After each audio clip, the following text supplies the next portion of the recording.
Bonjour, laissez-moi vous souhaiter la bienvenue à cette série d'informations sur l'assurance. Mon nom est Alain Papillon, je suis directeur de l'assurance des entreprises et du courtage chez Promutuelle Portneuf-Champlain.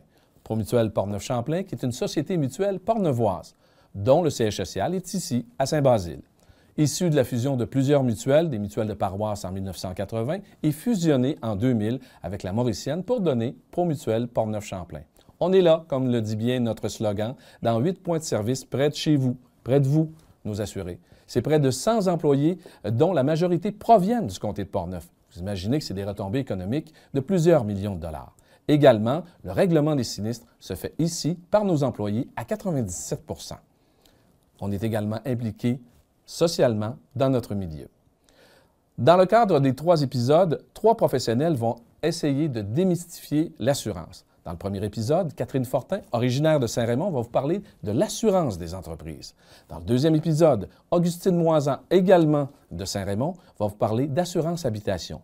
Et finalement, Sabrina Savard, qui est originaire de Portneuf, va vous parler de l'assurance automobile. Sur ce, bon épisode. Bonjour Augustine. Bonjour Marie. Alors, Augustine Moisan, toi, tu es agente en assurance de dommages des particuliers chez Promutuelle Portneuf-Champlain. Et toi, tu vas nous entretenir de l'assurance habitation. Oui, exactement. Alors, on va y aller avec notre première question. Quels sont les facteurs qui influencent le coût de notre assurance habitation? Tout d'abord, on peut penser au code postal. Donc, il y a une différence entre les gens qui vont demeurer en campagne versus les gens qui vont demeurer en ville. Les matériaux qu'on utilise pour la construction, par exemple, c'est en briques, en bois ou en béton. Il peut y avoir une différence, par exemple, lors d'un incendie. Ensuite, c'est sûr et certain que l'année de construction puis les dimensions de la maison peuvent faire une différence. Plus la maison est grande, on va s'attendre que la valeur pour reconstruire va être encore plus élevée. Ensuite, par exemple, une résidence qui va chauffer au bois versus une résidence qui va chauffer seulement à l'électricité, nous, ça peut occasionner une différence au niveau de la prime d'assurance. La distance en kilomètres qui nous sépare d'une caserne d'incendie, puis la distance en mètres qui nous sépare d'une borne fontaine peut venir aussi occasionner une différence.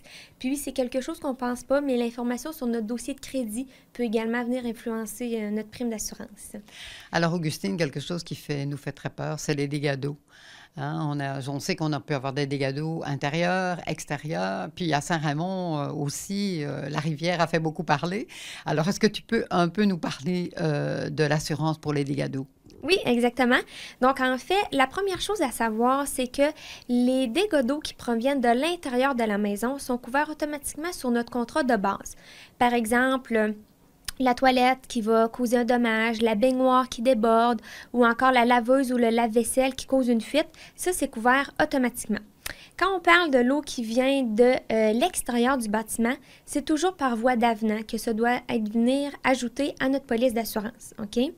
Si jamais l'eau s'infiltre au-dessus des fondations, donc, au-dessus du solage, par exemple, à cause de des pluies abondantes ou encore du poids de la neige ou de la glace, on vient ajouter une protection pour l'infiltration d'eau au-dessus des fondations. Si jamais l'eau s'infiltre au niveau du solage, donc par exemple un refoulement des égouts, de l'infiltration d'eau par les fondations ou le débordement d'un cours d'eau, là on doit venir ajouter une protection pour l'infiltration d'eau au niveau des fondations. Il faut faire attention parce que les protections contre les inondations, présentement, il y a quelques assureurs qui l'offrent, cette protection-là. Donc, c'est bien de valider directement avec sa compagnie pour voir si on l'a dans notre formulaire ou si on pourrait l'ajouter là, à notre contrat. On entend souvent des habitations qui sont dans des zones inondables. Est-ce que ce sont des maisons qui peuvent être couvertes par une assurance? Parce que ça fait un peu peur, là.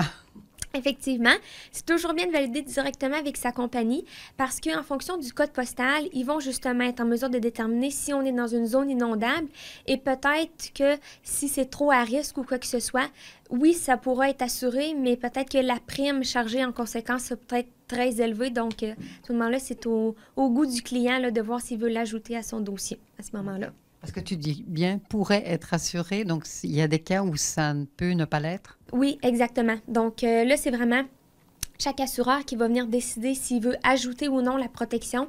Mais peut-être qu'une personne, par exemple, qui à chaque printemps subit une crue des eaux, là, il y a des bonnes chances que peut-être que l'assureur ne veuille pas mettre cette protection-là là, à son contrat. Là, jusqu'à présent, on a parlé des propriétaires, mais lorsque je suis locataire, comment est-ce que je détermine l'assurance dont j'ai besoin? Bien, en fait, dans ce premier temps, il faut savoir qu'on soit locataire ou propriétaire. Moi, en tant qu'agent d'assurance, je ne suis pas évaluateur et je ne suis pas dans la résidence pour voir les biens que vous avez.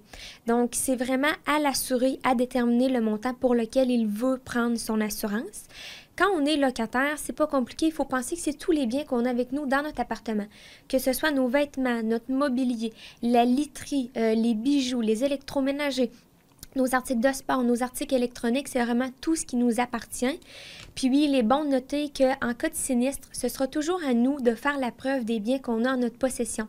Donc, d'avoir un inventaire de nos biens, des photos, des factures à l'appui, c'est toujours facilitant lorsqu'il y a une réclamation pour prouver qu'on avait ces biens-là avec nous à ce moment-là. Donc, en fait, ce serait bien qu'on ait une liste de nos biens. C'est bien ça que j'ai entendu? Oui, donc là, c'est sûr que ça peut paraître long et compliqué à faire, mais seulement peut-être rapidement, pièce par pièce, regarder ce qu'on a. Donc, déterminer juste grosso modo en vêtements, on peut avoir combien, en mobilier. Souvent, tu sais, on est peut-être mieux d'y aller à la hausse que trop à la baisse non plus, parce que quand vient une réclamation, il y a peut-être des choses que sur le moment, on ne pense pas, mais au fur et à mesure, par la suite, « Ah oui, j'avais telle chose, ah oui, j'avais ça », ça nous vient par la suite. Est-ce que vous avez besoin d'une liste détaillée ou bien ça peut être quelque chose de global comme estimation? Ça peut être global. Nous, on ne demandera pas de liste tant qu'il n'y a pas une réclamation. Donc, si la personne est assurée 10 ans chez nous sans jamais avoir subi, mettons, un incendie ou un vol, on ne demandera jamais cette liste-là. Mais c'est bien parce qu'au fur et à mesure de notre vie, on peut quand même se procurer des nouvelles choses. Fait que c'est bien d'avoir toujours ça à jour. Puis tant mieux si elle ne nous sert pas, cette liste-là, mais au moins on l'aura qui sera déjà faite là, avec nous. Pour autant que la liste ne soit pas dans l'incendie, hein? Non, c'est sûr et certain. On peut conseiller, mettons, de la mettre sur une clé USB ou sauvegarder à un autre endroit, effectivement. Là, on va y aller pour des choses un peu plus particulières. J'ai été très étonnée de voir de quoi tu nous parlais. C'est lorsque on partage, tu sais, avec les réseaux sociaux à l'heure actuelle, tu sais, ça ne date pas d'il y a très, très longtemps non plus.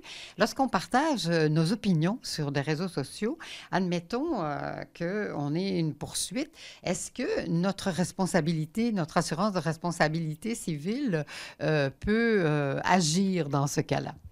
C'est une bonne question, puis vraiment, je pense que c'est une bonne chose d'aborder le sujet. En fait, c'est que là, vraiment, on est à l'ère des réseaux sociaux, puis c'est bon de savoir que dans notre contrat de responsabilité civile, il y a des exclusions qui s'appliquent à cet effet. Donc, notre responsabilité civile, elle est inclue dans notre contrat d'assurance habitation. Et dans notre contrat d'assurance habitation, il y a une exclusion qui vient préciser que tout ce qui est à caractère diffamatoire, que ce soit des écrits ou des paroles, c'est exclu.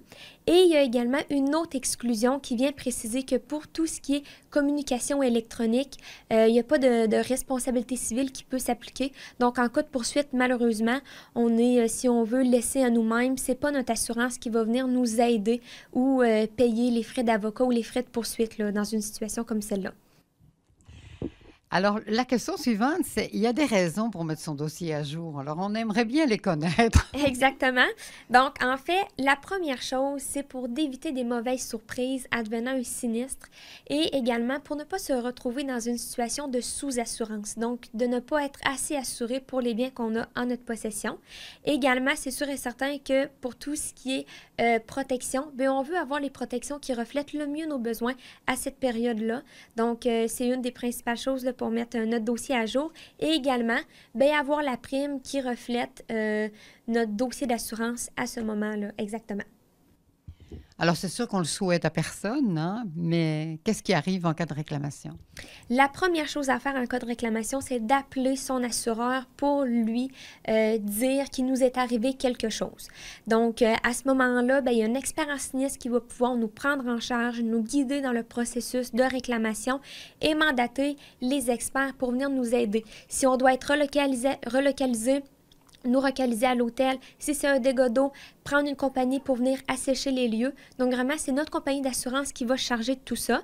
Si le sinistre est causé à cause d'une poursuite en responsabilité civile, on avise tout de suite notre assureur pour qu'une enquête soit faite, puis déterminer si oui ou non, là, notre responsabilité civile, elle est engagée.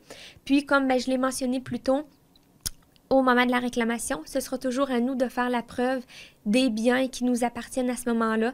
Donc, d'où l'importance, mettons, de des photos, des factures, des évaluations, même des vidéos ou encore un inventaire de nos biens. Ça va venir vraiment aider notre compagnie d'assurance, puis nous aider, nous-mêmes, pour être certain d'avoir rien oublié là, au moment de la réclamation. Bien, merci parce que le rôle de l'assureur est un rôle très important de conseiller, d'accompagnant, d'ami. On devrait s'en faire vraiment une conscience de ça. Et Promutuel, vous êtes toujours là. Votre slogan, c'est « On est là ». Toi, qu'est-ce que tu aimerais me dire pour clôturer l'entrevue? Bien, en fait, moi, je peux conseiller aux gens que nous, ce qu'on essaie de faire chez Promutuel, c'est de rendre l'assurance facile pour tous, facile à comprendre, que c'est pas nécessairement compliqué d'appeler notre compagnie d'assurance et la moindre question est bonne à être posée. Vous pouvez nous appeler là, 5 fois par année, ça va nous faire plaisir de répondre aux questions. Puis, ben, ça vient faciliter, puis nous dire que ben, on est bien assuré. C'est sûr que tant mieux si on n'a jamais à utiliser nos assurances. Ça veut dire qu'on n'aura pas eu de réclamation, puis tout aura bien été. Mais si jamais on a à avoir besoin de notre contrat d'assurance, ben de sentir qu'on est bien assuré, puis que on va pouvoir être indemnisé vraiment pour nos biens qui ont été endommagés à ce moment-là. Bien, on te remercie énormément pour la pertinence et pour ton professionnalisme. Merci. Ça me fait plaisir.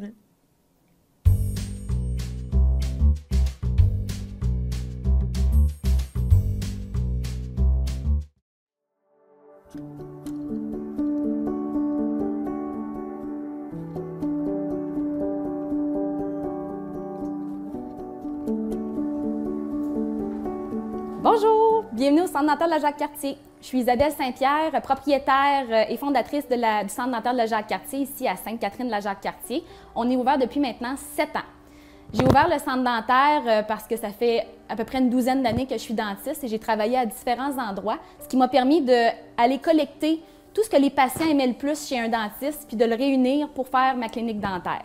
De fil en aiguille, la clinique a grandi beaucoup. On est rendu une belle équipe de 4 dentistes, dont un orthodontiste spécialiste qui permet justement de tout avoir les services pour vous traiter sous un même toit. Alors, aujourd'hui, on va vous faire le tour de la clinique, vous présenter différents petits thèmes qui sont exploités en dentisterie, puis on va pouvoir aussi répondre aux questions que la population a souvent.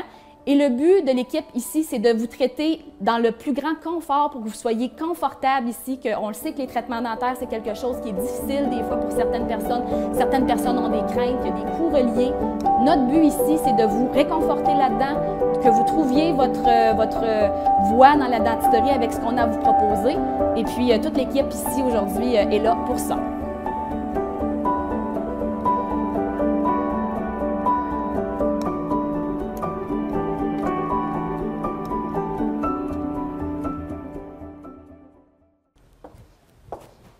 Alors maintenant, on va aller rencontrer Dr Laurent Richard, orthodontiste, qui va pouvoir nous parler des traitements d'orthodontie ici à la clinique au Centre dentaire de la Jacques-Cartier.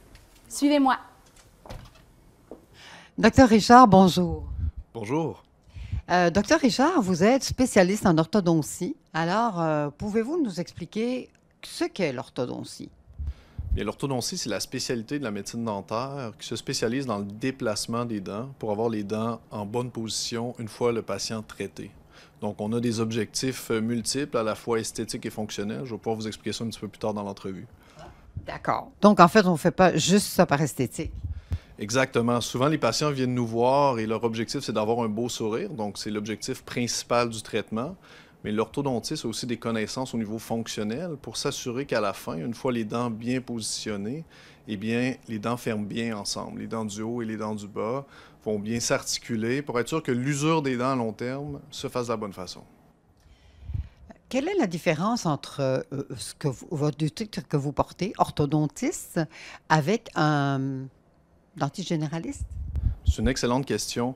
Il y a 2 grandes différences. La première différence est au niveau de la formation. Donc, un dentiste généraliste doit faire un doctorat de premier cycle en médecine dentaire, qui est un cours de 4 à 5 ans à l'université, qui va se finaliser par un examen canadien pour s'assurer d'un standard minimum pour être dentiste généraliste. Si on veut devenir orthodontiste, il faut continuer à l'université pour un 3 ans supplémentaire suite au doctorat de médecine dentaire pour faire vraiment notre spécialisation et obtenir le titre d'orthodontiste. Et à la fin de notre spécialité, on doit faire un deuxième examen national pour s'assurer d'un haut standard au niveau de nos traitements. La deuxième différence, c'est au niveau de la pratique à tous les jours. Un dentiste généraliste va pratiquer dans sa semaine dans plusieurs types de traitements. Donc, il va faire des plombages, des extractions, des traitements de canal, des traitements d'orthodontie de base.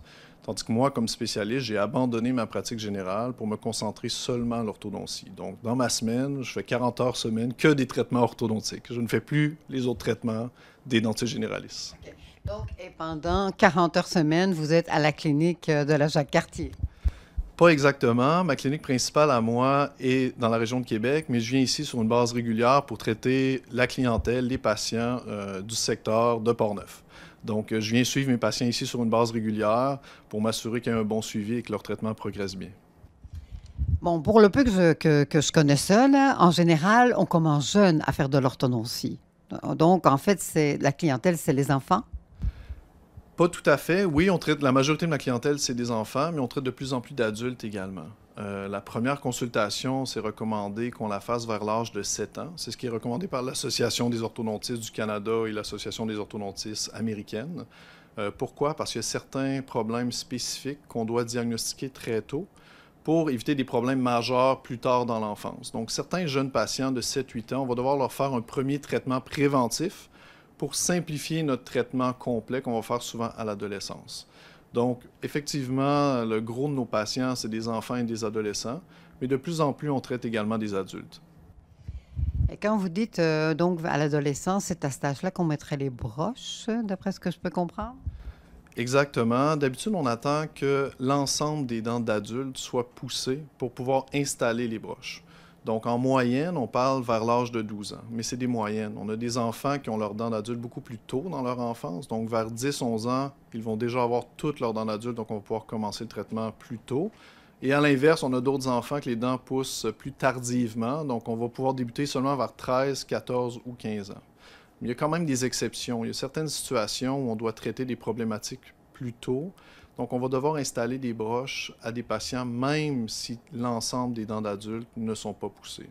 Donc, c'est pour ça qu'une première consultation, c'est important, afin qu'on évalue vraiment les problèmes et qu'on s'assure qu'on n'a pas de problème qui se dégrade à travers les années. Mais qu'est-ce qui fait qu'à un moment donné, on s'est dit, tiens, on peut aussi traiter les adultes? Bien, beaucoup de gens dans notre société n'ont pas eu la chance d'avoir un traitement orthodontique en bas âge pour diverses raisons. Et ils voudraient un beau sourire, même s'ils ont 30, 40, 50 ans. Donc, il n'y a pas d'âge limite pour avoir un traitement orthodontique. Les dents se déplacent à n'importe quel âge. La seule chose, avant de débuter un traitement orthodontique, il faut s'assurer avec le dentiste traitant que les dents sont en bonne condition et que la gencive autour des dents est également en bonne condition. Une fois qu'on s'est assuré de ces deux choses-là, on peut traiter un patient de n'importe quel âge. Donc, il n'y a pas de limite en matière d'âge maximal. Alors, docteur Richard, on voit ici sur la table qu'il y a différents types de traitements. Et puis, il doit y avoir une grosse évolution aussi dans la proposition de ce traitement, parce que j'ai justement une belle-sœur qui a eu un traitement où on ne voyait absolument rien, pas de broche. Là. Alors, j'aimerais un petit peu en savoir plus.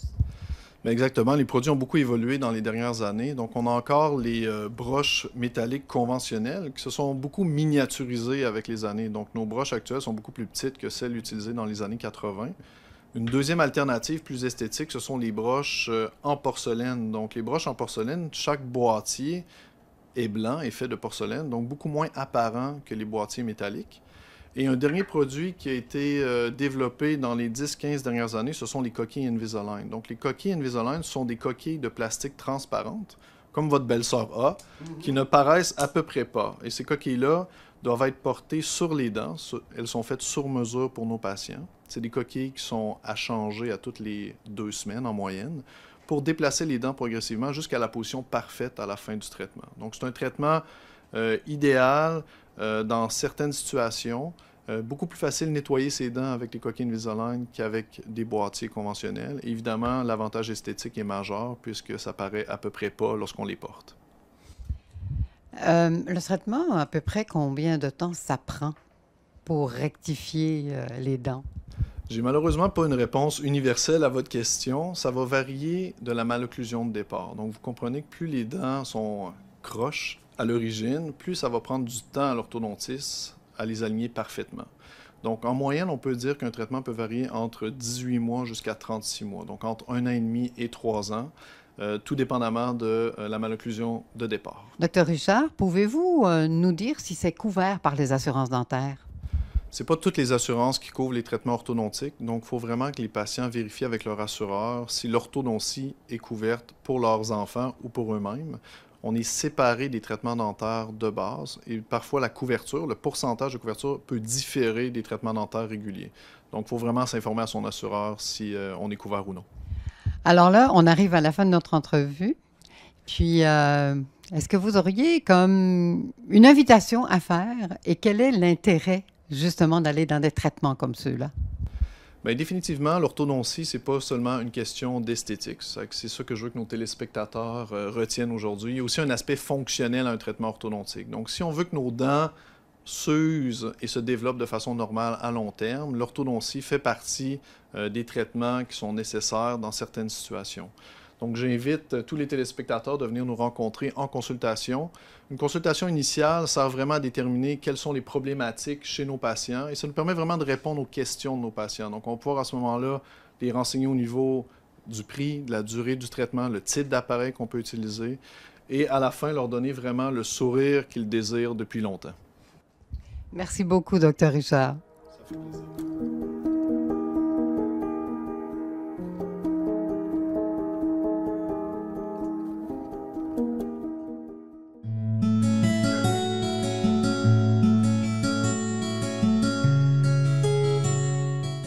Bonjour, ici Diane Bédard, propriétaire de la Cité du Corps Institut médico-esthétique à Saint-Raymond dans le domaine depuis 38 ans.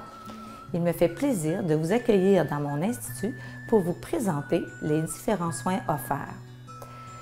Les capsules qu'on va vous présenter vont comporter des vidéos qui sont à titre informatif. Je vais commencer en vous proposant les soins qu'on vous offre. Alors, il y a l'épilation, qui est soit au laser, à l'électrolyse, à la cire, à la pince. Il y a la microdermabrasion, qui sont des sablages de surface, qui sont soit par ordinateur, par cristaux ou par corindon. Ensuite, il va y avoir le BBL, qui est une lumière pulsée pour la coupe rose, la rosacée, les taches et l'acné, qui est un IPL de type professionnel. Ensuite, il va y avoir la radiofréquence, qui est pour la cellulite, ainsi que plusieurs autres services qui vont vous plaire, j'en suis certaine. Je vous invite à suivre nos capsules. Merci. Bonjour Diane. Bonjour Marie. Alors, on se retrouve pour une chronique. Une chronique, cette fois-ci, qui va traiter de la technique BBL. Moi, quand j'ai vu ça, je me suis dit, mon Dieu, ça ressemble à un anagramme d'une banque, là. Non, non, c'est pas ça. Donc, en fait, technique BBL, on sait qu'on a une peau unique, on sait qu'on a des caractéristiques de peau duquel on n'est pas tous souvent trop fiers, avec lequel on n'aime pas toujours de vie, mais avant, on ne pouvait rien faire pour ça. Tandis que toi, maintenant, avec de la haute technologie, tu as rentré vraiment une technique qui peut, à tout âge, aller rectifier ou du moins traiter ce genre de propriété-là. Oui, le BBL, dans le fond, c'est une lumière pulsée. C'est un IPL de grade médical qui se trouve avoir 2 lampes au lieu d'une, comme les IPL traditionnels. Alors, ça prend 2 fois moins de visites et 2 fois plus de résultats. C'est une lumière qui se trouve à pénétrer à l'intérieur de la peau qui peut traiter plusieurs caractéristiques. Alors, les caractéristiques de peau, peux-tu nous en nommer? Là? On a déjà entendu ça, mais je pense que ce serait bien que tu nous les énumères. Alors, très important de savoir que les taches pigmentaires, ça se traite très bien. La rosacée, la coupe rose, l'anti-âge, ainsi que l'acné. Est-ce que les taches de naissance, ça rentre là-dedans? Non. Les taches de naissance, ça fait partie de ton ADN. Alors, tu es venu au monde avec. C'est pas quelque chose qui s'est fabriqué à l'intérieur. Ça se traite pas. On peut les pâlir, mais on ne peut pas les enlever. Donc, et quand on disait à tout âge, est-ce que quand on est enfant, on a aussi ce genre de caractéristiques-là? Est-ce que ça peut se traiter? Il n'y a pas d'âge pour traiter la peau. Quand il y a une problématique, on consulte, puis on va évaluer, voir si on peut le faire ou pas. C'est sûr, il faut évaluer, il faut prendre connaissance de l'état de santé des gens, le bilan, l'âge, c'est sûr, mais pourquoi c'est arrivé là? Si je ne peux pas rien faire, je vais référer au dermatologue, là. Tu sais, il y a vraiment une conscience professionnelle là, ici, là. C'est d'ailleurs pour ça que la clinique est une clinique médico-esthétique. Donc, je suppose que tu travailles aussi avec le corps médical. Oui, oui, ici, on est avec Dr Caroline Pelletier, qui est en collaboration avec moi. Alors, c'est pour ça qu'on peut se permettre d'avoir des équipements de haute technologie comme ça. Fait que je vais revenir. Le BBL, c'est important, je vais en parler parce que c'est vraiment un appareil mondialement reconnu comme étant le meilleur au monde. C'est pas n'importe quoi. Puis, ça travaille tellement bien. Aussitôt que tu as un traitement, une visite de fait, tout de suite, ça fait « wow ». Est-ce que c'est douloureux? C'est pas vraiment douloureux. C'est juste que ça va avoir un inconfort lors de la chaleur qui va pénétrer à l'intérieur. Il va y avoir des gens qui vont faire un petit peu d'enflure le lendemain. Il y en a d'autres qui vont desquamer un petit peu, mais il n'y a rien vraiment d'inconfortable. J'ai fait de tous les âges, là. Des personnes hyper nerveuses, je les mets en confiance et puis ça va super bien. Est-ce qu'il faut plusieurs traitements? Je veux dire, ça s'étale sur une durée de combien de temps?